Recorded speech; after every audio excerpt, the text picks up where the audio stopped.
नमस्कार दोस्तों, मैं स्मित मिश्रा स्वागत करता हूं एक बार फिर से आप सभी का एमजेटी एजुकेशन में। दोस्तों, मंथली करंट अफेयर की सीरीज को आगे बढ़ाते हुए आज हम लोग बात करेंगे मार्च महीने के पार्ट 2 के बारे में। पार्ट 1 ऑलरेडी बन चुका है। अगर आपने नहीं देखा है तो ऊपर यहाँ पर कार्ड 1 करके आ रहा होगा, आप लोग क्लिक कीजिए और पार्ट 1 को देखिए। पार्ट 1 में हम लोगों ने डिस्कस किया था 1 तारीख से 15 तारीख तक के, यानी 1 मार्च से 15 मार्च तक के मोस्ट इंपॉर्टेंट करंट अफेयर को। अब आज की इस वीडियो में यानी पार्ट 2 में हम लोग कवर करेंगे 16 मार्च से 31 मार्च के मोस्ट इंपॉर्टेंट क्वेश्चंस को। क्लियर? बहुत ही डिटेल होने वाली है वीडियो, ध्यान से देखिएगा। हर एक क्वेश्चन का मैं डिटेल एक्सप्लेनेशन बताऊंगा और हर एक क्वेश्चन की इमेज शो कराऊंगा, जिससे लॉन्ग टर्म के लिए आपके माइंड में सेटअप हो जाए क्वेश्चन। चलिए, तो लाइक शेयर कर दीजिए, हर बार की तरह अपना प्यार दिखा दीजिए। चैनल पर नए आए हो चैनल को सब्सक्राइब कर लेना, जिससे आने वाली वीडियोज का नोटिफिकेशन मिलता जाए। पहला क्वेश्चन आपके सामने, बाफ्टा अवार्ड 2022 में किस अभिनेता ने बेस्ट अभिनेता का या कहें बेस्ट एक्टर का अवार्ड जीता है? BAFTA award. तो बाफ्टा अवार्ड 2022 में दोस्तों बिल स्मिथ ने जीता बेस्ट एक्टर का अवार्ड। किसने जीता? बिल स्मिथ ने। अच्छा, इस महीने में ध्यान से देखिएगा, बाफ्टा अवार्ड भी मिला, बाफ्टा अवार्ड भी मिला, गोल्डन ग्लोब भी अभी कुछ दिन पहले ही मिला था, यह भी ध्यान रखना है, गोल्डन ग्लोब। इसके अलावा एकेडमी अवार्ड की भी घोषणा हो चुकी है, एकेडमी अवार्ड की। और जब मैं ये वीडियो रिकॉर्ड कर रहा हूं तब तो ग्रैमी अवार्ड की भी घोषणा हो चुकी है, ग्रैमी अवार्ड्स भी दिए जा चुके हैं। अभी आज की करंट अफेयर में मैंने बताया था आपको। फिलहाल यहाँ पर देखें, ये सभी महत्वपूर्ण इंटरनेशनल अवार्ड्स हैं। आप बाफ्टा चाहे देख लो, British Academy of Film and Television Arts award, Golden Globe award, ये भी बहुत बड़ा अवार्ड है, एकेडमी अवार्ड, ऑस्कर अवार्ड जिसे कहते हैं। ऑस्कर अवार्ड तो आप जानते ही हो, सिनेमा के क्षेत्र का सबसे बड़ा अवार्ड होता है। ऐसे ही ग्रैमी जो होता है, ये संगीत के क्षेत्र का सबसे बड़ा अवार्ड होता है। तो चारों रिसेंटली दे दिए गए हैं अभी इस बार का। बिल्कुल आपको टेंशन लेने की जरूरत नहीं है, वीडियो देखते देखते ही सब आपको याद हो जाएगा, ये मेरी जिम्मेदारी है। फिलहाल विल स्मिथ ये पाए हैं बेस्ट एक्टर का खिताब। यहाँ पर बाफ्टा का फुल फॉर्म है British academy film and Television Arts award होता है, ठीक है ना। इसे generally British academy film award कहते हैं, या इसे आप British academy film and Television Arts award कह सकते हैं, ठीक है। चलो, तो इस बार का संस्करण कौन सा था? 75वां। आयोजन कहाँ हुआ? लंदन के रॉयल अल्बर्ट में, क्योंकि ये ब्रिटिश एकेडमी के द्वारा दिया जाता है। और जो ऑस्कर होता है वो अमेरिका में दिया जाता है, ठीक है। ड्यून फिल्म जो थी, ड्यून फिल्म, अब ड्यून फिल्म जो है दोस्तों, इसको सबसे ज्यादा पुरस्कार मिले, इसको 5 पुरस्कार मिले और सबसे ज्यादा नॉमिनेशन भी इसी को मिले थे। और यही नहीं, ड्यून फिल्म जो है ऐसे ही ये ऑस्कर में भी सबसे ज्यादा अवार्ड्स जीती हुई है, ठीक है। हालांकि बेस्ट फिल्म का अवार्ड ये नहीं जीती है, लेकिन सबसे ज्यादा अवार्ड जीती है। बेस्ट फिल्म का अवार्ड किसने जीता? The power of the dog. अब देखो, the power of the dog जो है, इसी ने बाफ्टा जीत लिया, ये तो बाफ्टा आप देख रहे हो। इसी ने गोल्डन ग्लोब भी जीता है। क्या जीता है? गोल्डन ग्लोब जीता है, ठीक है, बेस्ट फिल्म। अच्छा, ऑस्कर में किसने जीता है? तो ऑस्कर में याद रखिएगा कोडा, कोडा, कोडा फिल्म ने ऑस्कर जीता है, ऑस्कर, ठीक है ना। तो ये याद हो गया बेस्ट फिल्म, बेस्ट फिल्म बिल्कुल याद हो जाना चाहिए। बाफ्टा, गोल्डन ग्लोब और ये दोनों इस बार, और कोडा को मिला है ऑस्कर अवार्ड। बेस्ट फिल्म तो याद हो गया आपको। चलो, अच्छा, अगर बेस्ट एक्टर की बात करें तो बेस्ट एक्टर में भी सेम ही है, गोल्डन ग्लोब भी ये भी जीते हैं, विल स्मिथ गोल्डन ग्लोब भी जीते हैं। इसके अलावा यही ऑस्कर भी जीते हुए हैं और यही जीते हुए बाफ्टा, बाफ्टा तो आप देख ही रहे हो। चलो भैया, इनको तो याद करने की जरूरत ही नहीं है। और एक चीज के लिए और ये कंट्रोवर्सी में आए थे, जा करके ये थप्पड़ जड़ दिए थे स्टेज पर ही, ठीक है, एंकर को, तो इसलिए भी ये चर्चे में थे। तो आपको तो नाम तो याद ही हो गया होगा ये चीज, क्योंकि विवाद में आ गए तो फिर चर्चे में तो आपने सुना ही होगा। तो इनको किंग रिचर्ड मूवी के लिए बेस्ट एक्टर का अवार्ड मिला। क्लियर? तो अब बेस्ट एक्टर याद हो गया आपको, बेस्ट फिल्म याद हो गया आपको। बेस्ट डायरेक्टर बहुत कम पूछा जाता है, बेस्ट एक्ट्रेस याद रखना है आपको। जोना स्कैलन, जोना स्कैनलन जो है ये आफ्टर लव मूवी के लिए बेस्ट एक्ट्रेस चुनी गई हैं। केवल आपको यही याद रखना है, बाकी सब आपको याद हो गया है। हमारा मकसद आपको पढ़ाना नहीं है, हमारा मकसद है आपको याद कराना। ध्यान रखना इस बात को, पूरी वीडियो बस देखते जाओ, आपको याद होगा। बस आप हमारी प्रसन्नता के लिए वीडियो को लाइक जरूर कर देना। चलिए अगला, हाल ही में एयर इंडिया का नया अध्यक्ष किसे नियुक्त किया गया? तो देखो, एयर इंडिया में ना काफी उठापटक लगी हुई है काफी दिनों से।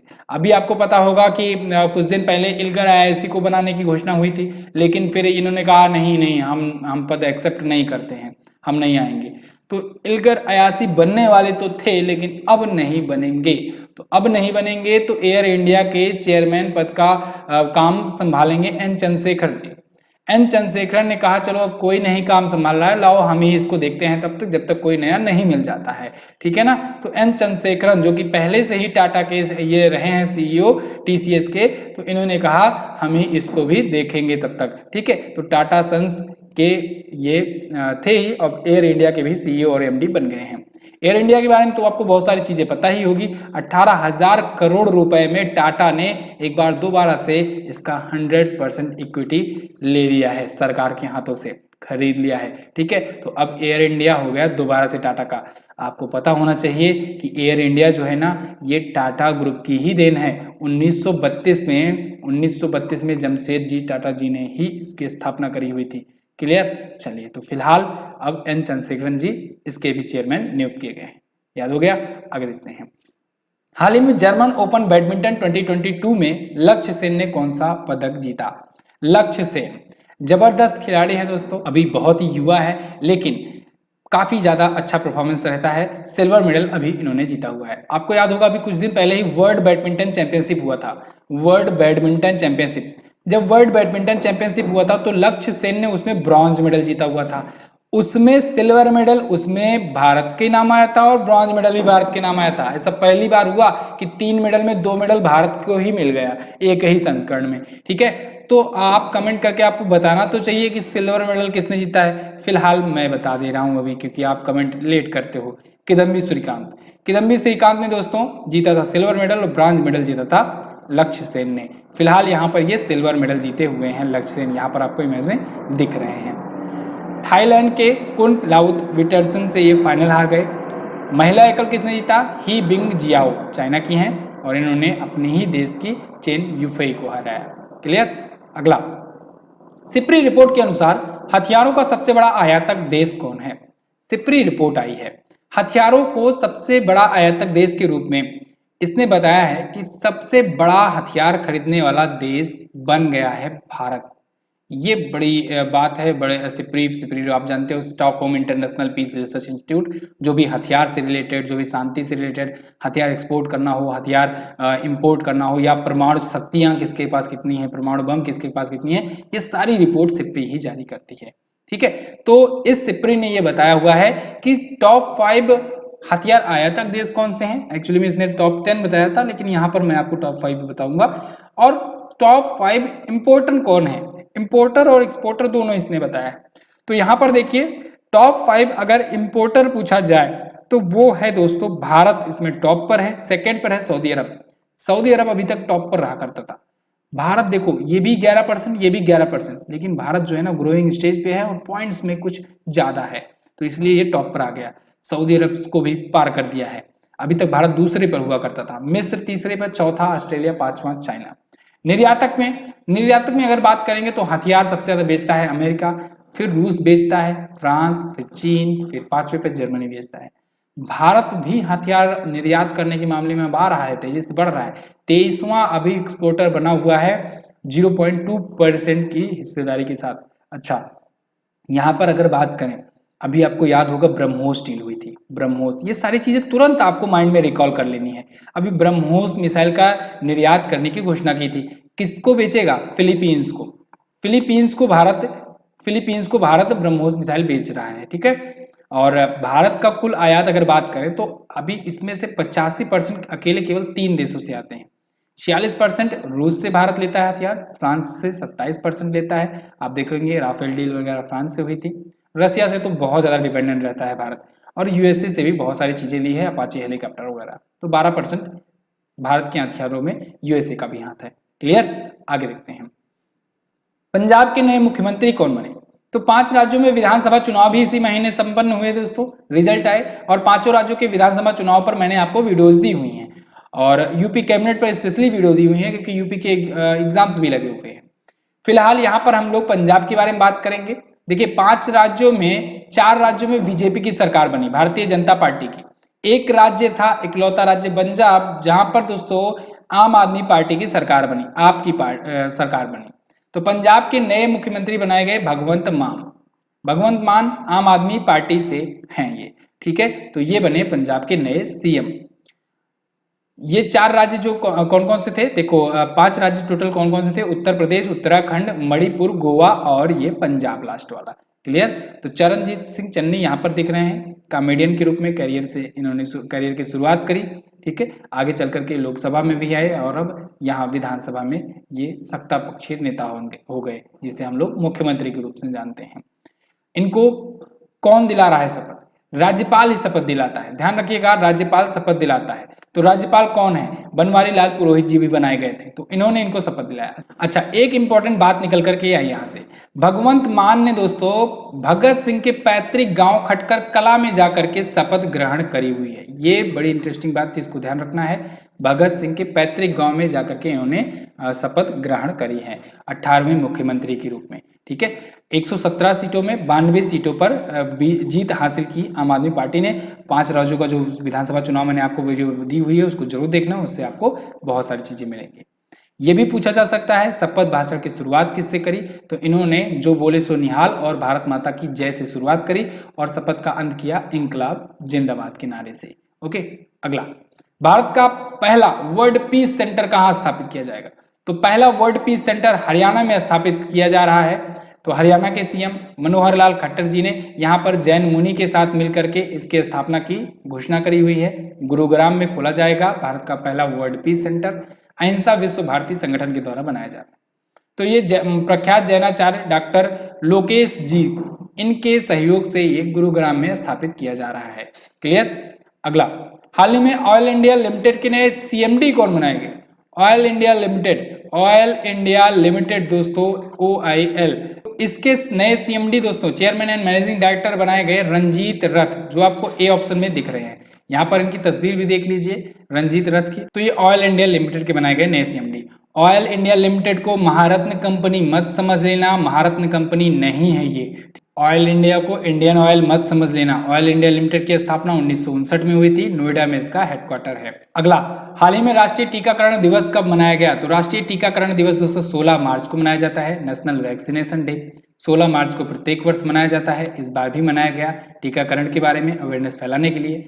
1995 से इसकी शुरुआत हुई है। भारत ने पल्स पोलियो कार्यक्रम इसी टाइम से शुरू किया था। ओरल पोलियो की पहली खुराक दी गई थी, इस वजह से यह दिवस मनाया जाता है। इस बार की थीम इंपॉर्टेंट है, याद रखिएगा, वैक्सीन वर्क फॉर ऑल। क्या? Vaccine work for all. अगला, मुंबई ने कब तक शून्य शुद्ध कार्बन उत्सर्जन का लक्ष्य रखा है? तो मुंबई ने दोस्तों 2050 तक शुद्ध शून्य कार्बन उत्सर्जन का लक्ष्य रखा है। यानी मुंबई राज्य ऐसा होगा कि 2050 के बाद ये शून्य शुद्ध कार्बन उत्सर्जन का लक्ष्य प्राप्त कर लेगा, यानी कि 0 कार्बन एमिशन वाला राज्य बन जाएगा। भारत सरकार ने पूरे भारत को कार्बन एमिशन से मुक्त करने का लक्ष्य रखा है 2070 तक का। तो 2070 में दोस्तों भारत शुद्ध शून्य कार्बन उत्सर्जन हो जाएगा राज्य। ठीक है, तो महाराष्ट्र ने ये लक्ष्य रखा हुआ है। अच्छा, भारत ने COP26 सम्मेलन में इसकी घोषणा करी हुई थी। भारत ने कहा था कि 2047 तक हम लोग ऊर्जा स्वतंत्र हो जाएंगे, यानी किसी दूसरे देश पर डिपेंड नहीं रहना होगा हम लोग को एनर्जी के लिए, और 2070 तक हम लोग हो जाएंगे कार्बन मुक्त। ठीक है, 0 कार्बन एमिशन वाला देश। इसी के साथ मुंबई पहला दक्षिण एशियाई शहर भी बन गया है, ये लक्ष्य निर्धारित करने वाला। अगला, हाल ही में किसे 31वां GD बिरला पुरस्कार के लिए नामित किया गया? 31वां GD बिरला पुरस्कार ये दिया जाएगा दोस्तों नारायण प्रधान को। किसे? नारायण प्रधान को। यहाँ पर आपको इमेज में दिख रहे हैं नारायण प्रधान, इनको दिया जाएगा 31वां GD बिरला पुरस्कार। फिजिक्स के क्षेत्र में इनके जो भी उत्कृष्ट योगदान रहा है, वैज्ञानिक रिसर्च रहा है, उसके लिए इनको दिया जाएगा। इन्होंने क्रिस्टल मॉड्यूलेशन में अपनी स्पेशलिटी दी हुई है। 50 से कम उम्र के जो प्रख्यात भारतीय साइंटिस्ट होते हैं उनको ये अवार्ड दिया जाता है। 1991 में इसकी भी शुरुआत की गई थी। क्लियर। अगला, नितिन गडकरी ने दुनिया के सबसे उन्नत प्रौद्योगिकी वाली किस green hydrogen fuel cell electronic वाहन को लॉन्च किया?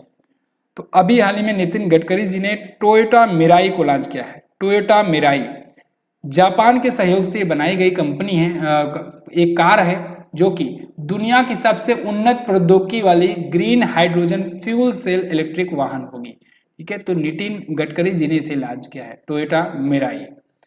नई दिल्ली में लॉन्च किया गया है। ये भारत का पहला ईंधन सेल इलेक्ट्रिक वाहन, FCEV होगा।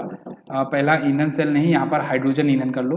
पहला हाइड्रोजन ईंधन सेल इलेक्ट्रिक वाहन होगा, यानी हाइड्रोजन से चलने वाला होगा, ग्रीन हाइड्रोजन से पर बेस्ड होगा। ठीक है, अगला, हाल ही में संयुक्त राष्ट्र ने किस दिन को इस्लामोफोबिया का मुकाबला करने के लिए अंतर्राष्ट्रीय दिवस की घोषणा करी?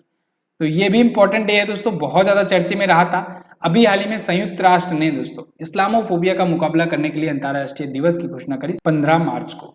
तो अब से 15 मार्च को एक दिवस मनाया जाएगा, International Day to Combat Islamophobia. संयुक्त राष्ट्र ने इसकी मंजूरी दे दी हुई है।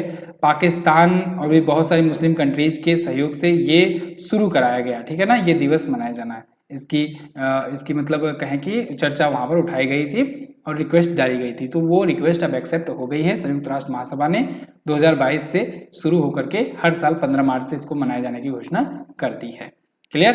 तो पाकिस्तान के राजदूत मुनीर अकरम के द्वारा ये पेश किया गया था।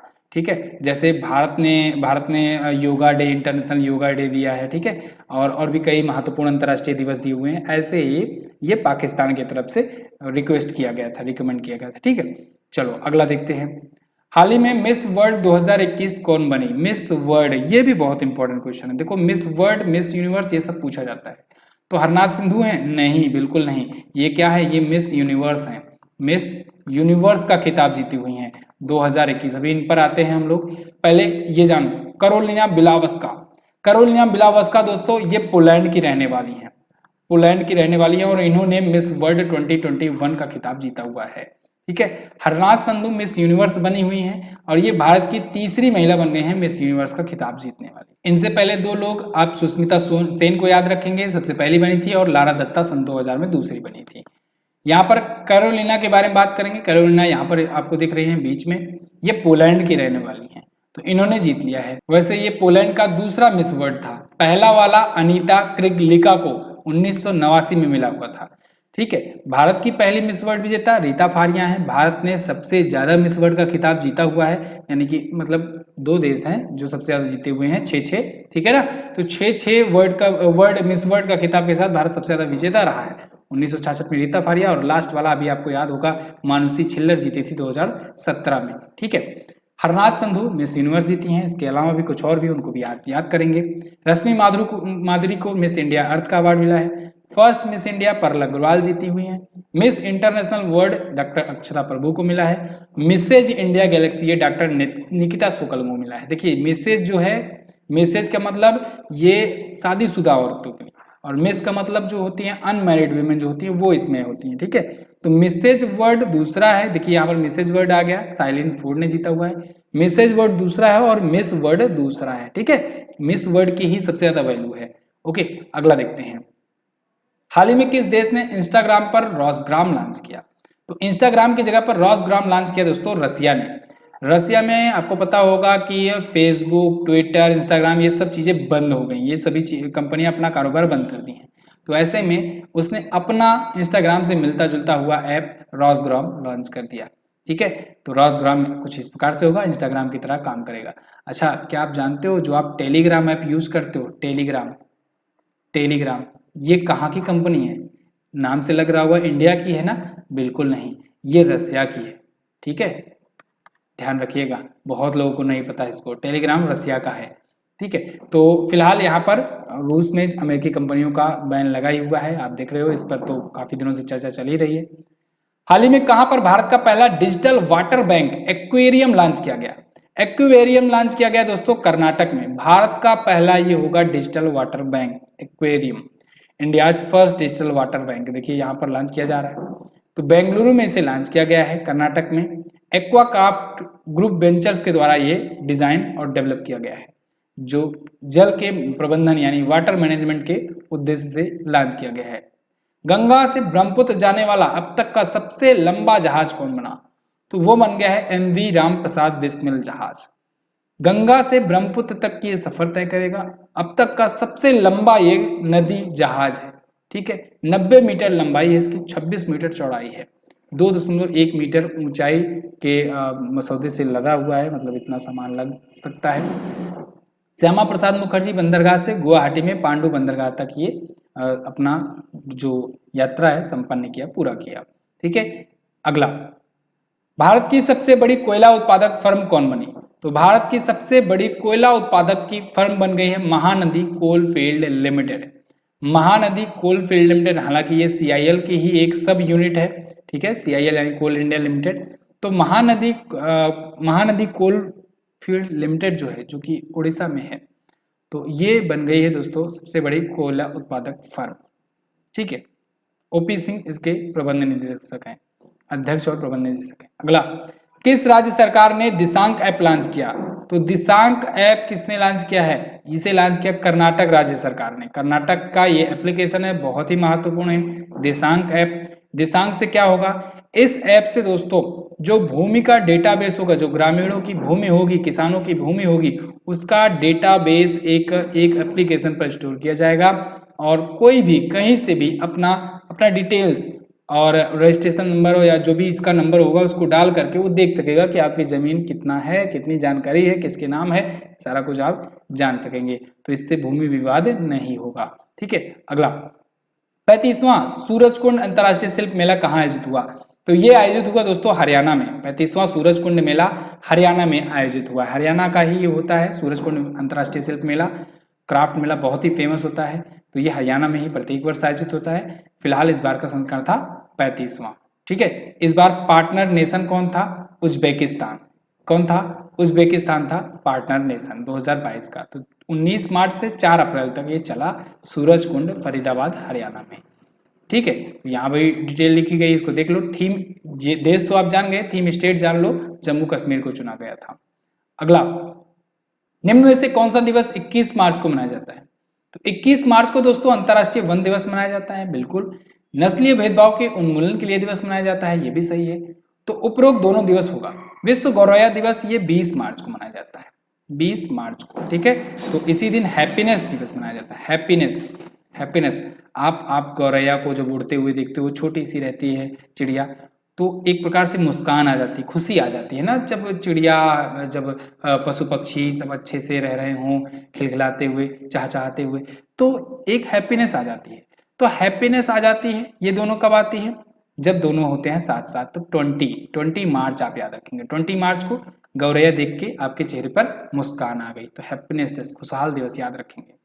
उपरोक्त दोनों यहाँ पर फिलहाल ये दोनों दिवस 21 मार्च को मनाए जाते हैं। फॉरेस्ट दिवस आप जानते हो, फॉरेस्ट के बारे में अवेयरनेस फैलाने के लिए थीम है इस बार की forest and sustainable production and consumption, ठीक है। और वहीं नस्लीय भेदभाव वाला दिवस अगर बात करें, international day for the elimination of racial discrimination, तो ये भी 21 मार्च को ही मनाया जाता है। इसकी इस बार की थीम थी voices for action against racism, ठीक है। 1979 से ये शुरू हुआ था। नाटो सैन्य अभ्यास कोल्ड रिस्पॉन्स 2022 कहाँ शुरू किया गया? कोल्ड रिस्पॉन्स 2022, तो नाटो ने अभी ये सैन्य अभ्यास किया। ये सैन्य अभ्यास नॉर्वे में आयोजित किया जा रहा है। नाटो का ये सैन्य अभ्यास है। नाटो आप जानते ही हो, नॉर्थ अटलांटिक ट्रीटी ऑर्गेनाइजेशन, लगातार ये चर्चे में रहा है जब से ये रसिया यूक्रेन ये कॉन्फ्लिक्ट चल रहा है, उस टाइम से ये चर्चे में है, ठीक है। तो इसी ने अभी ये किया है। अब इसको ये मत समझ लेना आप लोग कि नाटो का ये सैन्य अभ्यास है तो नाटो रसिया का जो अटैक चल रहा है यूक्रेन पर, इसके लिए ये कर रहा है सैन्य अभ्यास, इसके लिए प्रिपरेशन कर रहा है। नहीं, बिल्कुल नहीं। ये देखिए हर दूसरे साल में होता है और पहले से ही इसकी डेट वगैरह सब कुछ डिसाइड होती है। तो ये पहले से ही डिसाइड था, ऐसा कुछ नहीं था कि अभी ये हो रहा है, ठीक है, अचानक से, ऐसा कुछ नहीं। 3 फेजेस में ये आयोजित किया गया। अगला, तो यहाँ पर भी आप नाटो के बारे में जान पाएंगे। नाटो के बारे में बहुत इंपॉर्टेंट है जानना, क्योंकि यहाँ से क्वेश्चन बनना तय है। नॉर्थ अटलांटिक ट्रीटी ऑर्गेनाइजेशन 1949 में स्थापित हुआ था। ब्रुसेल्स बेल्जियम में स्थापित हुआ था। जब स्थापित हुआ था तब इसके 12 सदस्य देश थे, यानी कहीं 12 देशों ने मिलकर के इसे स्थापित किया था। धीरे धीरे कारवा बढ़ता गया, इसका 30 सदस्य देश इसके हो गए। अध्यक्ष हैं जेन्स स्टोलनबर्ग, ठीक है। अच्छा, अभी इनका 1 साल के लिए कार्यकाल बढ़ा दिया गया है, याद रखना, ये भी क्वेश्चन आया था। अगला, वर्ल्ड हैप्पीनेस रिपोर्ट 2022 में भारत किस स्थान पर है? वर्ल्ड हैप्पीनेस रिपोर्ट, तो हैप्पीनेस रिपोर्ट में दोस्तों भारत आ गया है 136वें स्थान पर। 136वां स्थान भारत का है। टॉप पर हर बार की तरह इस बार भी फिनलैंड है। फिनलैंड को आपको कैसे याद रखना है? फनलैंड करना है, फनलैंड, ठीक है, फनलैंड। तो फन को फिनलैंड, बहुत ही आसानी से याद हो जाएगा। और ऐसे ही आइसलैंड से आप आई स्पाइस याद रखोगे। आई स्पाइस आप खेलते थे ना बचपन में, तो पीस को पाइस पढ़ोगे आप, तो आई स्पाइस यानी आइसलैंड जो होगा वो पीस वाला यानी शांति सूचकांक में हमेशा टॉप पर रहेगा, ठीक है। डेनमार्क 2nd पर, आइसलैंड 3rd पर है यहाँ पर। और देखिए भारत है 136वें पर, पड़ोसी देशों में अगर बात करें 127 पर है श्रीलंका। हालांकि अब इसकी रैंक और ज़्यादा डिक्रीज होगी क्योंकि अभी आप देख रहे हो वहाँ पर क्राइसिस चल रही है, बहुत ज़्यादा इमरजेंसी लगी हुई है। 121वें स्थान पर पाकिस्तान है, ठीक है। तो वही चीज़ें यहाँ पर भी लिखी हुई है। आखिरी स्थान अफगानिस्तान का है। हाल ही में मालदीव सरकार ने किसको स्पोर्ट आइकन पुरस्कार से सम्मानित किया? तो स्पोर्ट आइकन से सम्मानित किया गया मालदीव सरकार के द्वारा सुरेश रैना को। सुरेश रैना यहाँ पर आपको इमेज में दिख रहे हैं, मालदीव सरकार के द्वारा इन्हें सम्मानित किया गया है। सुरेश रैना ने दोस्तों अपने T20 कैरियर में 6000 और 8000 रन बनाने वाले पहले खिलाड़ी बने थे, पहले भारतीय बने थे। IPL में भी 5000 रन सबसे पहले इन्होंने ही बनाए थे, इसी वजह से इनको मिस्टर IPL कहा जाता था। सुरेश रैना ने अभी अपनी आत्मकथा भी लॉन्च की हुई है बिलीव नाम से, तो ये इनकी ऑटोबायोग्राफी याद रखना। इसके अलावा दोस्तों रवि शास्त्री ने स्टार गेजिंग लॉन्च किया था, स्टार गेजिंग, ठीक है, ये आप याद रखना। सचिन तेंदुलकर का अगर पूछा जाए तो सचिन तेंदुलकर का आप बताएंगे Playing It My Way, Playing It My Way, ठीक है, ये सचिन तेंदुलकर की है। अगला, गैर इंटरनेट उपयोगकर्ताओं को डिजिटल भुगतान की पेशकश करने वाली पहली कंपनी कौन बनी? तो वो बन गई है BPCL, Bharat Petroleum Corporation Limited. ये दोस्तों बन गई है first company to offer digital payment to non internet user. अब आप सोचो कि बिना इंटरनेट के कैसे डिजिटल पेमेंट? तो दोस्तों अभी आरबीआई ने एक टर्म इंट्रोड्यूस किया था इसके लिए कि अब से जो भी होंगे वो व्यक्ति होंगे जिनको कुछ परचेज करना होगा या कुछ लेना होगा, वो डिजिटल पेमेंट कर सकते हैं विदाउट एनी इंटरनेट, यानी इंटरनेट होना जरूरी नहीं हो। उसके लिए क्या लॉन्च किया गया था? UPI 123 पे लॉन्च किया गया था। क्या? UPI 123 पे सिस्टम। इस सिस्टम को अगर कहें कि इस सिस्टम को यूज करने वाली पहली कंपनी कौन बन गई है तो वो है BPCL, ठीक है। कौन सी company? BPCL, Bharat Petroleum Corporation Limited. 1952 में स्थापना हुई थी। हेडक्वार्टर इसका है मुंबई में और महानिदेशक हैं अरुण कुमार सिन्हा जी। क्लियर? अगला, विश्व जल दिवस कब मनाया जाता है? विश्व जल दिवस, वर्ल्ड वाटर डे, प्रत्येक वर्ष 22 मार्च को मनाया जाता है। 22 मार्च को वर्ल्ड वाटर डे। देखिए आपको पृथ्वी दिख रहा है ना, पृथ्वी से पानी निकल रहा है। आपको बहुत ही अच्छे से याद कराया गया था कि 22 मार्च को सबसे पहले जल दिवस मनाया गया, फिर 22 अप्रैल को मनाया जाएगा दोस्तों पृथ्वी दिवस, और 22 मई को मनाया जाएगा जैव विविधता दिवस। ये चीजें आप याद रखेंगे। इस बार की थीम क्या है? Ground water making the invisible visible, ये है इस बार की थीम। हाल ही में 9वां संयुक्त सैन्य अभ्यास लिमिटाइड 2022 कहाँ आयोजित हुआ? तो 9वां संयुक्त सैन्य अभ्यास लिमिटेड 2022 दोस्तों आयोजित हुआ सेशल्स में। कहाँ पर? सेशल्स में ये आयोजित हुआ, 9वां संस्करण था। 22 मार्च से 31 मार्च तक ये चला, ठीक है। तो लिमिटेड 2022 का नाम आप याद रखेंगे। सेशल्स के बारे में बात करेंगे। विक्टोरिया इसकी राजधानी है, एक दक्षिण अफ्रीकी देश है। राष्ट्रपति हैं विविल राम कलामान और मुद्रा है इसकी रुपया। अगला क्वेश्चन है, हाल ही में किस जहाज को अब तटीय गश्ती जहाजों की श्रृंखला में कमीशन किया गया? तो अभी हाल ही में दोस्तों ICGS सक्षम को कमीशन किया गया है अब तटीय गश्ती जहाजों के रूप में। ICGS का मतलब होता है दोस्तों इंडियन कोस्ट गार्ड शिप। देखिए अगर INS लिखा है तो इसका मतलब ये नौसेना के लिए है, इंडियन नेवल शिप। और अगर ICGS लिखा है ICGS तो इसका मतलब ये इंडियन कोस्ट गार्ड शिप है, ये भारतीय तटरक्षक बल के लिए ये शिप होगा। तो यहाँ पर किसके लिए है? भारतीय तटरक्षक बल के लिए। अब तटीय गश्ती जहाज है, यानी कि गश्त लगाने के लिए, पेट्रोलिंग के लिए है ये, ठीक है ना। तो सक्षम ICGS सक्षम को अभी कमीशन किया गया है। तो अभी एक परियोजना चल रही थी, स्वदेशी अपतटीय गश्ती पोत परियोजना, गोवा शिपयार्ड लिमिटेड को इसका प्रोजेक्ट सौंपा गया था और इसके तहत 5 ऐसे अपतटीय गश्ती जहाज बनाए जाने थे, ठीक है ना। तो फिर इसमें से 5 में से ये आखिरी था ICGS सक्षम। इसके पहले 4 जो थे वो कौन कौन से थे? इसके पहले 4 थे ICGS सचेत, ICGS सुजीत, ICGS सार्थक, ICGS सजग। देखिए चारों में स से शुरू हो रहा है और ये 5वां भी सक्षम, ये भी स से ही है, ठीक है। तो ये 5 थे, 5 में 5 को कमीशन कर लिया गया है। भारत के रक्षा सचिव डॉक्टर अजय कुमार ने अभी इसको कमीशन किया है, ठीक। अगला, कमीशन मतलब शामिल करना, सिंपली समझो आप। IQ एयर 2021 विश्व गुणवत्ता रिपोर्ट के अनुसार दुनिया की सबसे प्रदूषित राजधानी कौन सी है? तो दुनिया की सबसे प्रदूषित राजधानी है दोस्तों नई दिल्ली। इस बार भी नई दिल्ली सबसे प्रदूषित राजधानी बनकर के आई थी। यानी कि दुनिया में सबसे जो बड़े बड़े देश हैं उनमें जो राजधानियां हैं उनमें से कौन सी राजधानी है जो सबसे ज्यादा प्रदूषित है, तो वो है नई दिल्ली। सेकेंड पोजीशन पर है ढाका, ठीक है ना। तो देखिए अब इसमें कई प्रकार की और रिपोर्ट बताई गई है। जैसे अगर पूछा जाए कि वर्ल्ड मोस्ट पॉल्यूटेड कैपिटल कौन सा है तो दिल्ली बताएंगे। अगर वर्ल्ड मोस्ट पॉल्यूटेड कंट्री पूछा जाए तब आप बांग्लादेश बताएंगे, ठीक है। सबसे प्रदूषित देश कौन सा है, बांग्लादेश, ठीक है। तो लगातार दूसरी बार दिल्ली टॉप पर रहा है। दिल्ली के बाद ढाका, फिर जमेना, चैड, फिर दुशांबे, मस्कट, ये सभी हैं। बांग्लादेश सबसे प्रदूषित देश है, इसको याद रखना है। और भिवाड़ी जो है ये भारत का सबसे प्रदूषित शहर है। अगर भारत में पूछा जाए तो आप भिवाड़ी बताएंगे, ठीक है। इसके बाद गाजियाबाद, दिल्ली, जौनपुर का स्थान आता है। अगला बहुत इंपॉर्टेंट है, इसको आप याद रखेंगे, IQ ईयर के क्वेश्चंस पूछे जाते हैं। हाल ही में इंडियन सुपर लीग का खिताब किसने जीता? तो इंडियन सुपर लीग का खिताब जीता है दोस्तों हैदराबाद FC ने, हैदराबाद फुटबॉल क्लब ने जीता हुआ है इसको। इंडियन सुपर लीग ये फुटबॉल का होता है और इसको जीते है हैदराबाद के फुटबॉल क्लब ने, ठीक है। इसने किसको हराया है? केरला ब्लास्टर को हराया है, ठीक है। इंडियन सुपर लीग एक प्रकार का लीग मैच होता है, जैसे आप क्रिकेट में IPL देखते हो ना, वैसे ही इसमें होता है, ठीक है। जैसे कबड्डी में आप प्रो कबड्डी लीग देखते हो। अच्छा मुझे कमेंट करके बताओ प्रो कबड्डी लीग इस बार किसने जीता है, कमेंट करो जल्दी से। अगला, हाल ही में मिली जानकारी के अनुसार पृथ्वी का सबसे गर्म स्थान कौन बना?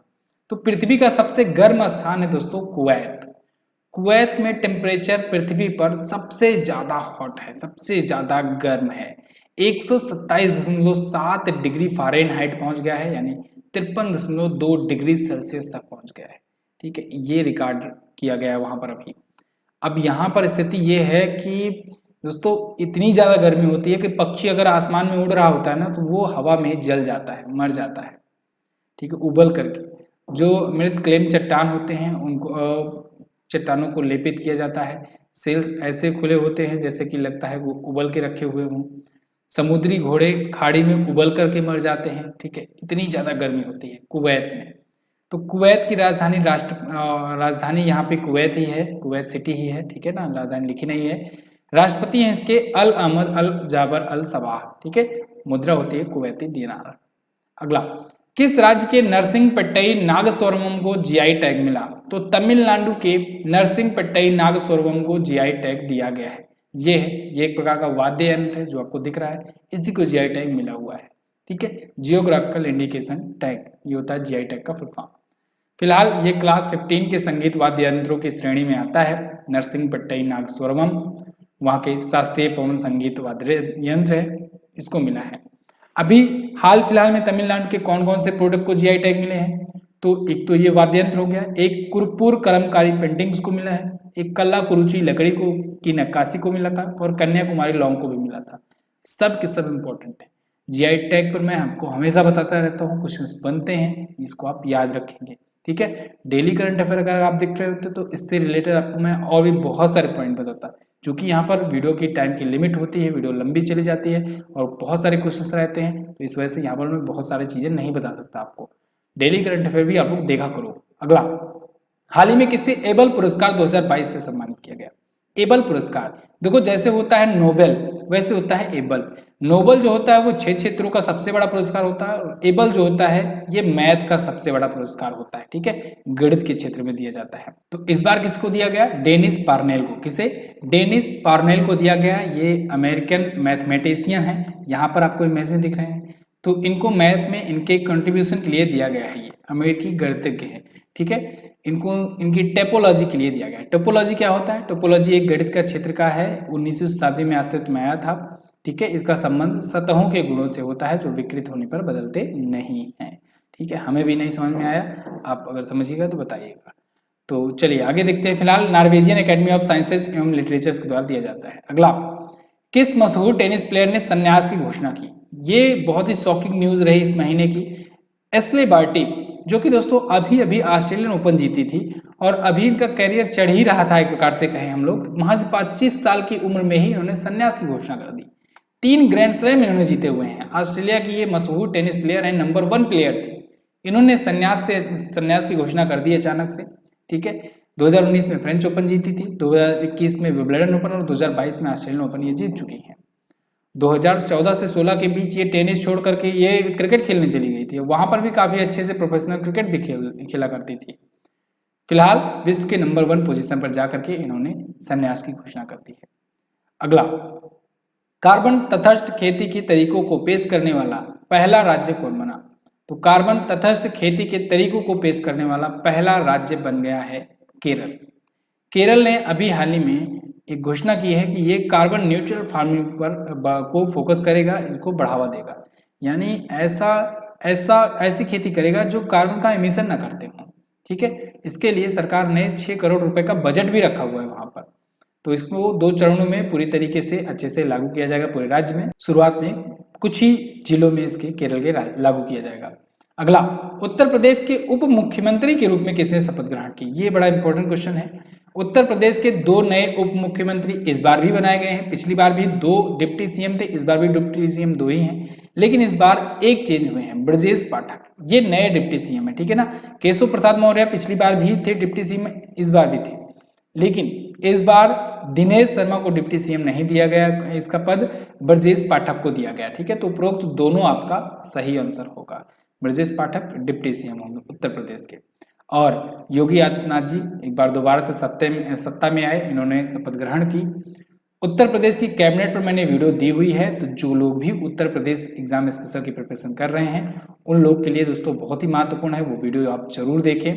ठीक है, अच्छा, 37 साल के इतिहास में पिछली बार 37 सालों में लगातार दूसरी बार सत्ता में कोई आया नहीं था। उत्तर प्रदेश के सीएम योगी आदित्यनाथ दोबारा से आकर के अपना पक्ष मजबूत किए और एक इतिहास बनाए। आनंदीबेन पटेल जी गवर्नर हैं करंट टाइम पर, तो इन्होंने इनको शपथ दिलाई है। ठीक है, 403 में 274 सीटें एनडीए ने हासिल करी हुई है। अगला, हाल ही में देवेंद्र झाझड़िया किस पद्म पुरस्कार को प्राप्त करने वाले पहले पैरा एथलीट बने? तो देवेंद्र झाझड़िया दोस्तों ये पद्म भूषण को प्राप्त किए हैं। पद्म भूषण इनको दिया गया है और पद्म भूषण अभी तक किसी पैरा एथलीट को नहीं मिला था, तो ये पहले पैरा एथलीट बन गए हैं पद्म भूषण से सम्मानित होने वाले, देवेंद्र झाझड़िया। ठीक है, यहाँ पर आपको इमेज में दिख रहे हैं।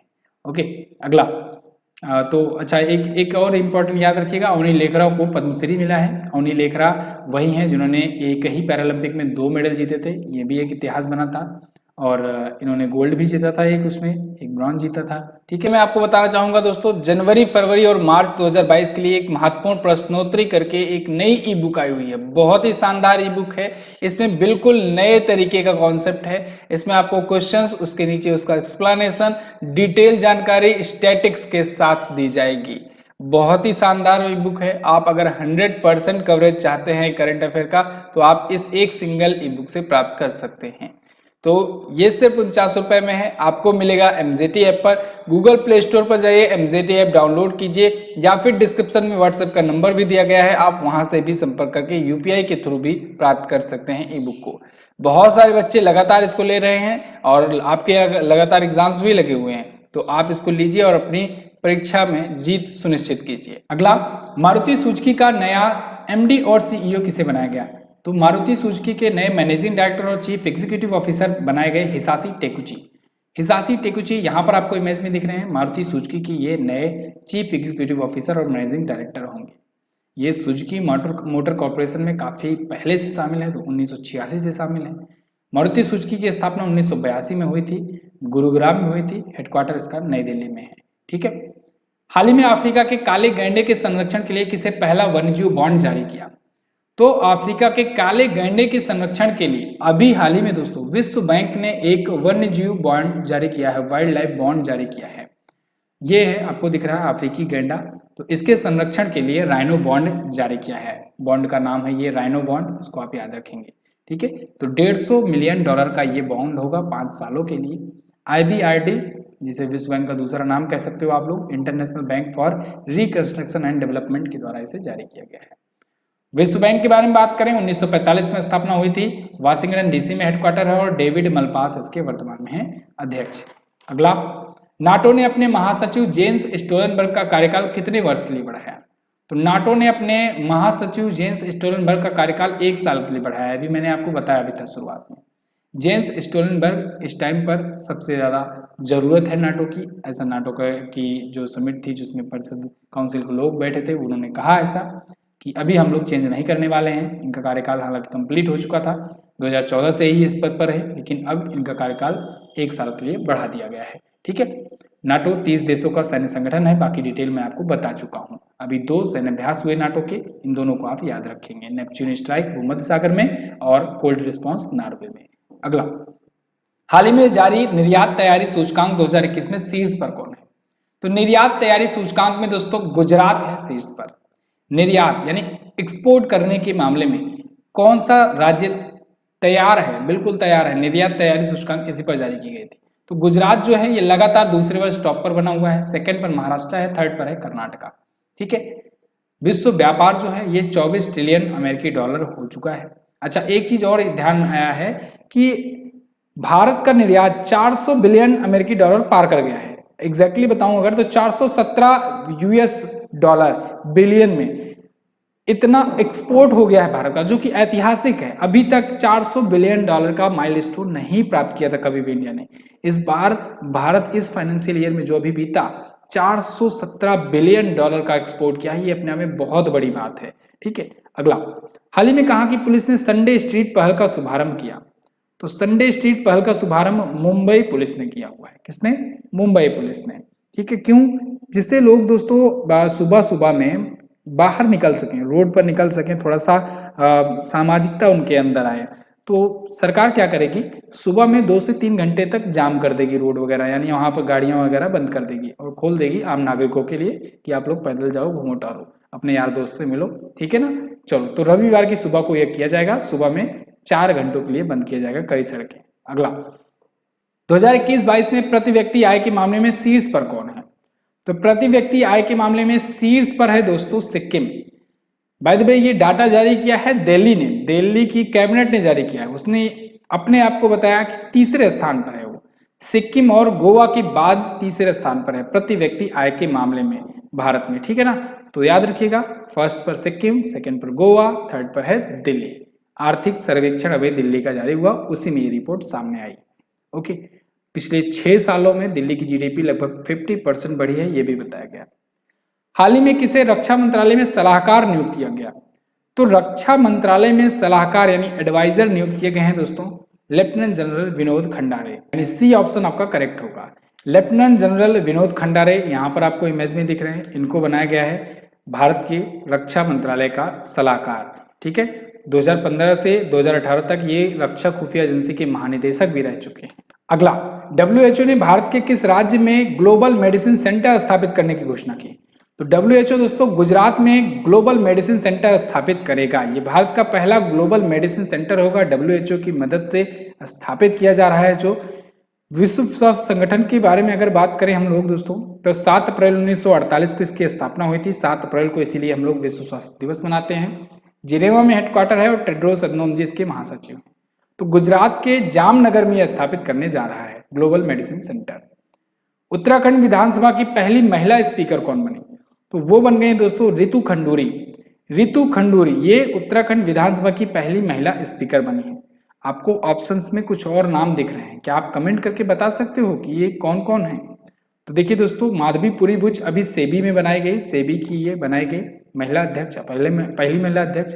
अलका मित्तल जो है ये बनी है ONGC की पहली महिला अध्यक्ष।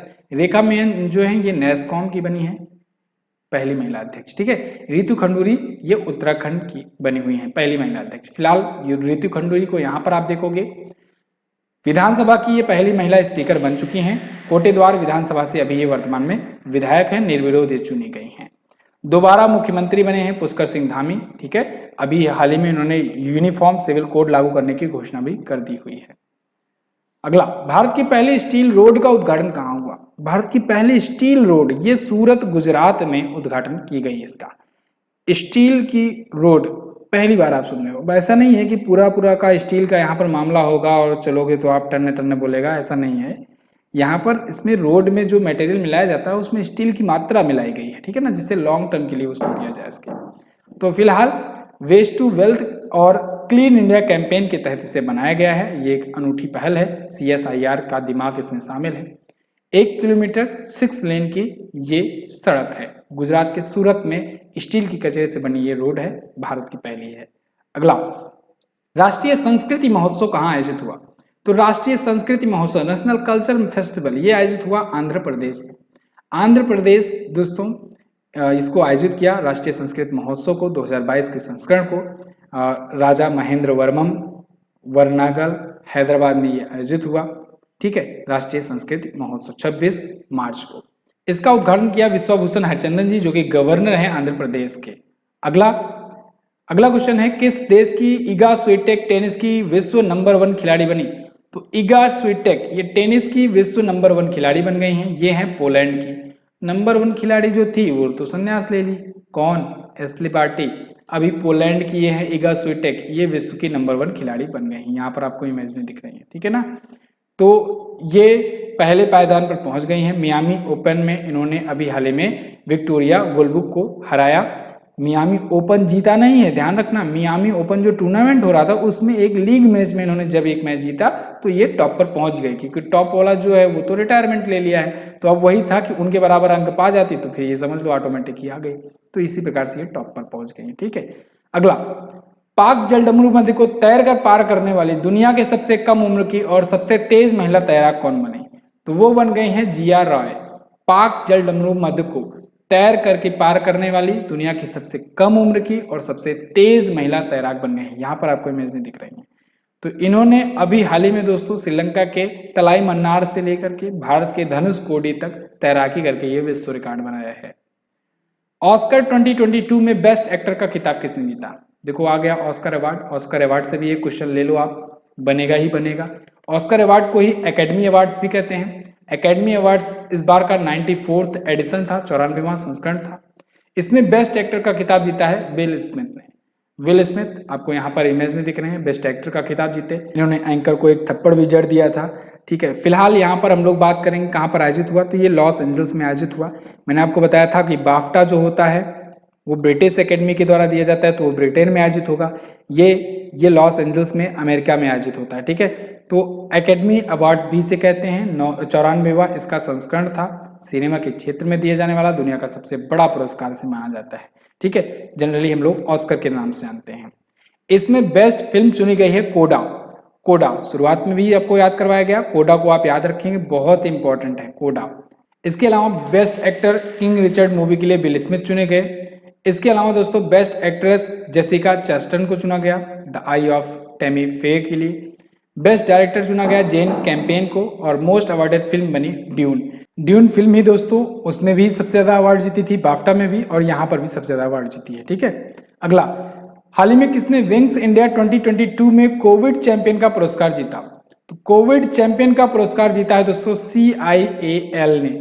CIAL ने विंग्स इंडिया 2022 में ये पुरस्कार जीता है। विंग्स इंडिया 2022 का आयोजन हैदराबाद में किया गया था, ये चीज मैंने आपको बताया हुआ है। तो CIAL यानी कोचीन इंटरनेशनल एयरपोर्ट लिमिटेड जो है, इसके प्रबंध निदेशक S सुहास, इन्होंने कोविड चैंपियन पुरस्कार रिसीव किया है। इसके अलावा दोस्तों बेंगलुरु के कैंपेगौड़ा इंटरनेशनल एयरपोर्ट को सामान्य श्रेणी के तहत 2 अवार्ड मिले हैं। एक तो मिला है सर्वश्रेष्ठ हवाई अड्डे का, और दूसरा एविएशन इनोवेशन का। तो दोनों आप याद रखेंगे। अगला, हाल ही में फीफा ने अपना ऑफिशियल स्पॉन्सर किसे चुना? ये बहुत इंपॉर्टेंट क्वेश्चन है और प्राउड मोमेंट है इंडिया के लिए। इंडिया की कंपनी बायजूस ये फीफा को स्पॉन्सर करने जा रही है। इंडिया की पहली कंपनी है जो किसी, और साथ ही साथ इंडिया की पहली एडुटेक कंपनी है, एजुकेशन से रिलेटेड कंपनी, जो फीफा जैसे बड़े टूर्नामेंट का जा रही है ऑफिशियल स्पॉन्सर बन। ओके, तो बायजूस ने यह अचीवमेंट हासिल किया है। कतर में हो रहा है इस बार फीफा वर्ल्ड कप। कतर में होगा, कब होगा? नवंबर महीने में होगा। तो बायजूस है इसकी ऑफिशियल स्पॉन्सर। इसके अलावा दोस्तों इसने अभी लाइव नाम से अपना क्या कहें, मस्कट जिसे कहते हैं, ठीक है, मस्कट लॉन्च किया है इसने लाइव नाम से, ठीक है। तो कतर में आयोजित होगा। बायजूस के बारे में बात करें, 2011 में स्थापित हुआ था, बेंगलुरु में हेडक्वार्टर है, और बायजू रविंद्रन जी इसके फाउंडर एंड CEO हैं। वर्ष 2022 में आयोजित होने वाली बिम्स्टेक शिखर सम्मेलन की मेजबानी किसने की? ये भी इंपॉर्टेंट क्वेश्चन है। बिम्स्टेक समिट 22 में जो आयोजित हुई उसकी मेजबानी श्रीलंका ने की। श्रीलंका हालांकि इस समय बहुत ज़्यादा क्राइसिस से जूझ रहा है, लेकिन इसने इसकी मेजबानी की। भारत भी इसमें शामिल हुआ। भारत के प्राइम मिनिस्टर नरेंद्र मोदी जी इसमें भारत का प्रतिनिधित्व करते हुए दिखे। तो श्रीलंका इस बार होस्ट करना था इसको, और होस्ट किया भी इसने। बिम्स्टेक, बिम्स्टेक का पहले मतलब जानो। Bay of Bengal Initiative for Multi Sectoral Technical and Economic Cooperation. ये बे ऑफ बंगाल के आसपास में जो देश हैं वो इसमें शामिल थे और इन्हीं के बीच में हुआ। कितने सदस्य देश हैं? 7। कौन कौन से? भारत, बांग्लादेश, श्रीलंका, भूटान, नेपाल, म्यांमार और थाईलैंड। ये 7 देश इसमें शामिल हैं। ठीक है, अध्यक्षता श्रीलंका कर रहा है। इस समिट को 30 मार्च को आयोजित कराया गया। अगला, हाल ही में प्रमोद सावंत ने किस राज्य के मुख्यमंत्री के रूप में शपथ ग्रहण की? तो प्रमोद सावंत दोस्तों ये बीजेपी पार्टी से हैं, गोवा के नए सीएम बने हैं। उत्तराखंड के पुष्कर सिंह धामी बने, गोवा के प्रमोद सावंत, पंजाब के भगवंत मान और उत्तर प्रदेश के योगी आदित्यनाथ, मणिपुर के एन वीरेंद्र सिंह। ठीक है, तो ये 5 राज्यों के विधानसभा चुनाव के रिजल्ट के अनुसार उनके मुख्यमंत्री बने। ठीक है, 13वें मुख्यमंत्री के रूप में इन्होंने शपथ ग्रहण करी हुई है। शपथ किसने दिलाया? PS श्रीधरन पिल्लई ने, जो कि दोस्तों ये गवर्नर है गोवा के। अगला, फार्मूला 1 2022 सऊदी अरब ग्रैंड प्रिक्स किसने जीता? तो फार्मूला 1 2022 के सऊदी अरब ग्रैंड प्रिक्स को जीत लिया है दोस्तों मैक्स वर्स्टैपेन ने। मैक्स वर्स्टैपेन यहाँ पर आपको इमेज में दिख रहे हैं, ये रेडबुल के खिलाड़ी हैं। तो इन्होंने जीत लिया है ये खिताब F1 रेस। नीदरलैंड की ये रहने वाले हैं और रेडबुल के ड्राइवर हैं। ठीक है ना।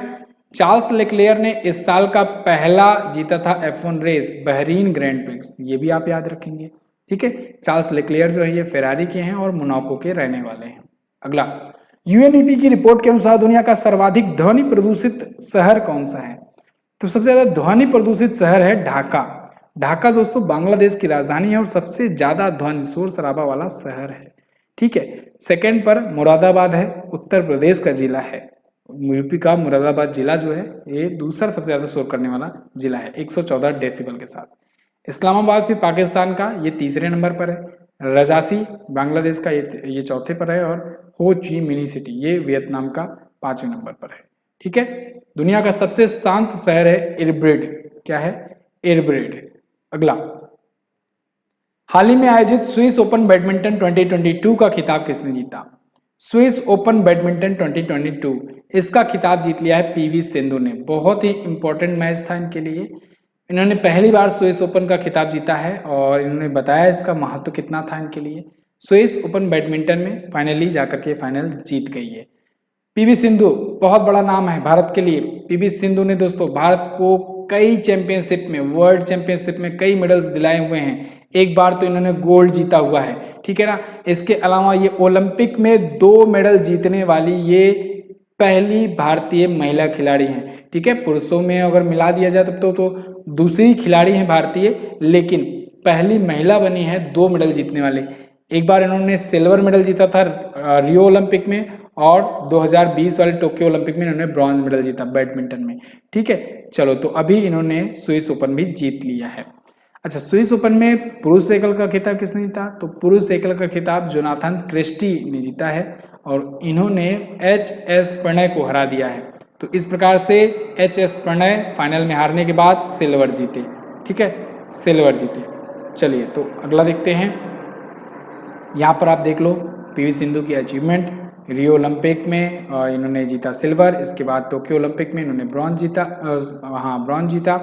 2019 का वर्ल्ड चैंपियनशिप हो, 2017, 18, 2013, 14 और इन सब में इन्होंने जीते हुए हैं रिस्पेक्टिवली गोल्ड, सिल्वर और ब्रॉन्ज मेडल। ठीक है, एशियन गेम्स में इन्होंने गोल्ड जीता हुआ है, कॉमनवेल्थ में ये जीत चुके हैं ब्रॉन्ज और सिल्वर। अगला, अंतर्राष्ट्रीय श्रम संगठन का अगला महानिदेशक किसे चुना गया है? तो ये बहुत इंपॉर्टेंट क्वेश्चन है। अंतर्राष्ट्रीय श्रम संगठन ILO, इसके नए महानिदेशक आए हैं। ILO के बारे में आप लगातार चर्चा करते रहते हो, करते हुए मिलता है आपको। गिलबर्टो हैंगबो अब नए होंगे महानिदेशक। पहले आपने सुना आज तक गाय राइडर थे, अब हो गए गिलबर्टो हैंगबो, इनकी जगह पर आ गए। ठीक है, यहाँ पर आपको दिख रहे हैं ये टोगो को हैं के हैं। कहाँ के हैं? टोगो के रहने वाले हैं। तो टोगो के गिलबर्टो हैंगबो को इनको नियुक्त किया गया है इस पद पर। ये 11वें महानिदेशक हैं, अगले 5 सालों तक के लिए नियुक्त किए गए हैं। अगला, हाल ही में किसने राष्ट्रीय जल पुरस्कार 2022 प्रदान किया गया? किससे प्रदान किया गया? राष्ट्रीय जल अच्छा किसने प्रदान किया? तो राष्ट्रीय जल पुरस्कार दोस्तों प्रेसिडेंट के द्वारा दिया गया, हमारे प्रेसिडेंट के द्वारा। राष्ट्रीय जल पुरस्कार प्राप्त कौन किया? तो इस बार मिला यूपी को। राष्ट्रीय जल पुरस्कार नेशनल वाटर अवार्ड इस बार का तीसरा संस्करण था। राष्ट्रपति रामनाथ कोविंद जी ने नई दिल्ली में दिया। राज्यों में बात करें तो उत्तर प्रदेश रहा टॉप पर, सेकंड पर राजस्थान और थर्ड पर तमिलनाडु रहा। उत्तर क्षेत्र के लिए सर्वश्रेष्ठ जिला में पुरस्कार मुजफ्फरनगर को मिला। दक्षिण क्षेत्र के लिए तिरुवनंतपुरम को। ऐसे बहुत सारे राज्यों की लिस्ट है, उत्तर क्षेत्र, दक्षिण क्षेत्र, पश्चिम क्षेत्र, लेकिन उन सबको आपको नहीं याद रखना। आपको राज्य में याद रखना है कि राज्य में किसे मिला है, तो उत्तर प्रदेश को, राजस्थान को और तमिलनाडु को। क्लियर? टोटल 57 राष्ट्रीय जल पुरस्कार 11 श्रेणियों में दिए गए। हुरून ग्लोबल अंडर 40 स्वनिर्मित अरबपति की लिस्ट में भारत किस स्थान पर है? तो Hurun global under 40 self made billionaires की लिस्ट में दोस्तों भारत है इस बार चौथे स्थान पर। चौथे स्थान पर भारत है, तो और देश कौन से स्थान पर है? यूएसए है टॉप पर, सेकंड पर चाइना, थर्ड पर यूके और चौथे पर है भारत। ठीक है। नंबर ऑफ बिलियनियर्स कितने दोस्तों आए हुए हैं? तो नंबर ऑफ बिलियनियर्स में 6 नए बिलियनियर्स आए हुए हैं। ध्यान रखिएगा, ये मत समझ लेना कि टोटल भारत में केवल 6 बिलियनियर है, नहीं, इसमें अंडर 40 की बात हो रही है, यानी जिनकी उम्र 40 से नीचे है वो ऐसे कितने बिलियनियर हैं? तो ऐसे केवल 6 ही हैं। ठीक है ना। यूके आप देखोगे तीसरे पर है, चाइना दूसरे पर है और फर्स्ट पर है अमेरिका। यहाँ पर आप सिटीज में देख पाओगे, अगर सिटीज में अगर पूछा जाए तो सिटीज में इतना बिलियनियर्स हैं। ठीक है, सिटी के अनुसार भी। मुंबई यहाँ पर आपको दिख रहा है 8वें नंबर पर भारत का है। 2 बिलियनियर ऐसे हैं जो अंडर 40 हैं। अगला, स्टॉकहोम जल पुरस्कार 2022 किसने जीता? तो स्टॉकहोम जल पुरस्कार दोस्तों प्रोफेसर विल्फ्रेड ब्रूटसर्ट को दिया गया। प्रोफेसर विल्फ्रेड ब्रूटसर्ट, देखिए यहाँ पर है Wilfried H Brutsaert Stockholm Water Prize पाए हुए हैं। ये जल का नोबेल कहलाता है। क्या कहलाता है? जल का नोबेल। आपने मैथ का नोबेल देखा, जल का नोबेल देखा और आप नोबेल पुरस्कार भी देख लिए। ऐसे पत्रकारिता के क्षेत्र का नोबेल पुलित्जर पुरस्कार को कहते हैं। ठीक है ना। एशिया का नोबेल रमन मैग्सेसे को कहते हैं। ये सभी नोबेल से आप याद रख सकते हो। तो फिलहाल ये स्टॉकहोम जल पुरस्कार जो है जल दिवस के अवसर पर इसकी घोषणा करी जाती है, विश्व जल दिवस, जो कि 22 मार्च को मनाया गया। आइनॉक्स लीजर ने किसके साथ विलय की घोषणा की? तो आइनॉक्स लीजर ने अभी हाल ही में दोस्तों पीवीआर मल्टीप्लेक्स के साथ समझौता कर लिया है, विलय कर लिया है। तो पीवीआर मल्टीप्लेक्स और आइनॉक्स लीजर दोनों एक हो गए हैं। ठीक है ना। अब ये किस नाम से जाना जाएगा? अब ये पीवीआर आइनॉक्स लिमिटेड के नाम से जाना जाएगा। आइनॉक्स की 16% हिस्सेदारी होगी, 16.66, और पीवीआर की 10.62% हिस्सेदारी होगी इसमें। प्रबंध निदेशक होंगे अजय बिजली। ठीक है। संजीव कुमार कार्यकारी निदेशक होंगे और पवन कुमार जैन ये समेकित बोर्ड के गैर कार्यकारी अध्यक्ष होंगे। ठीक है। अगला, हाल ही में किसे भारतीय बैडमिंटन संघ का अध्यक्ष नियुक्त किया गया? भारतीय बैडमिंटन संघ के एक बार फिर से अध्यक्ष नियुक्त किए गए हेमंत विश्वा शर्मा। हेमंत विश्वा शर्मा यहाँ पर आपको इमेज में दिख रहे हैं दोस्तों। ये असम के वर्तमान में सीएम हैं और सीएम रहते हुए ये भारतीय बैडमिंटन संघ के अध्यक्ष भी हैं और लगातार दूसरा कार्यकाल ये अब ग्रहण कर लिए हैं। 2022 से 2026 तक दूसरे कार्यकाल के लिए रहेंगे, निर्विरोध चुने गए हैं। सबसे पहले ये 2017 में नियुक्त किए गए थे। ठीक है। इसके अलावा बैडमिंटन एशिया के उपाध्यक्ष और बैडमिंटन वर्ल्ड फेडरेशन के कार्यकारी परिषद के सदस्य भी ये हैं। अगला क्वेश्चन, हाल ही में किस देश ने 36 साल बाद कतर 2022 फीफा वर्ल्ड कप के लिए क्वालिफाई किया? तो 36 सालों के बाद कनाडा ने क्वालिफाई किया है। ठीक है, कतर 2022 फुटबॉल विश्व कप के लिए। और कनाडा जो है अब ये फीफा खेलेगा।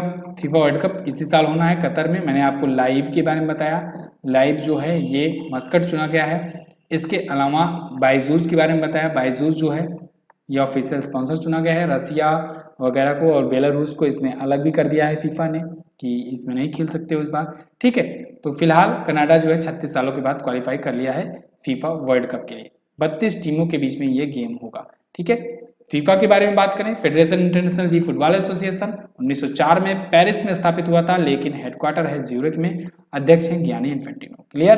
तो ये तो थे दोस्तों टॉप 64 क्वेश्चंस पार्ट 2 में। अगर पार्ट 1 भी अगर आपने देख लिया होगा तो पार्ट 1 में भी ऐसे ही लगभग 60 क्वेश्चन थे। 2 पार्ट अगर आप देख लोगे किसी एक महीने से तो वो महीना आपका पूरा अच्छे से कवर हो गया जी। तो आप दोनों पार्ट हर एक महीने की देखो, डिस्क्रिप्शन में प्लेलिस्ट का लिंक है, उस पर क्लिक करो। 2021 2022 जो भी महीने की आपको वीडियो देखना हो उसको देखो ऐसे डिटेल इन्फॉर्मेशन के साथ। इससे ज्यादा डिटेल इन्फॉर्मेशन की मंथली वीडियो आपको कहीं नहीं मिलने वाली है। तो आप परेशान मत होइए, चैनल को सब्सक्राइब कीजिए, वीडियोस को फॉलो कीजिए, शेयर कर दीजिए अपने दोस्तों के पास। मैं आपको बताना चाहूंगा दोस्तों, जनवरी, फरवरी और मार्च 2022 के लिए एक महत्वपूर्ण प्रश्नोत्तरी करके एक नई ई बुक आई हुई है। बहुत ही शानदार ई बुक है। इसमें बिल्कुल नए तरीके का कॉन्सेप्ट है। इसमें आपको क्वेश्चंस, उसके नीचे उसका एक्सप्लेनेशन, डिटेल जानकारी स्टैटिक्स के साथ दी जाएगी। बहुत ही शानदार ई बुक है। आप अगर 100% कवरेज चाहते हैं करंट अफेयर का, तो आप इस एक सिंगल ई बुक से प्राप्त कर सकते हैं। तो ये सिर्फ 49 रुपए में है। आपको मिलेगा MZT ऐप पर। गूगल प्ले स्टोर पर जाइए, MZT ऐप डाउनलोड कीजिए, या फिर डिस्क्रिप्शन में व्हाट्सएप का नंबर भी दिया गया है, आप वहां से भी संपर्क करके UPI के थ्रू भी प्राप्त कर सकते हैं ई बुक को। बहुत सारे बच्चे लगातार इसको ले रहे हैं और आपके लगातार एग्जाम्स भी लगे हुए हैं, तो आप इसको लीजिए और अपनी परीक्षा में जीत सुनिश्चित कीजिए। इसके अलावा आप अगर हमारे कोर्सेज और ई बुक्स के बारे में जानकारी ज़्यादा चाहते हैं, तो आप MZT ऐप डाउनलोड कर सकते हैं। बहुत सारे वीडियो कोर्सेज आए हुए हैं, तो आप इनको ले सकते हैं। चाहे आप किसी भी एग्जाम की प्रिपरेशन कर रहे होंगे, आपकी यूजफुल कंटेंट वाला कोर्स यहाँ पर अवेलेबल जरूर होगा। अभी आप कूपन कोड करेंगे यूज MZT20, तो आपको मिल जाएगा 20% का डिस्काउंट। ऑफर लिमिटेड टाइम के लिए है। आप MZT ऐप पर जाकर के इसे फायदा उठा सकते हैं। मिलते हैं अगली वीडियो में, तब तक के लिए नमस्कार, जय हिंद, वंदे मातरम।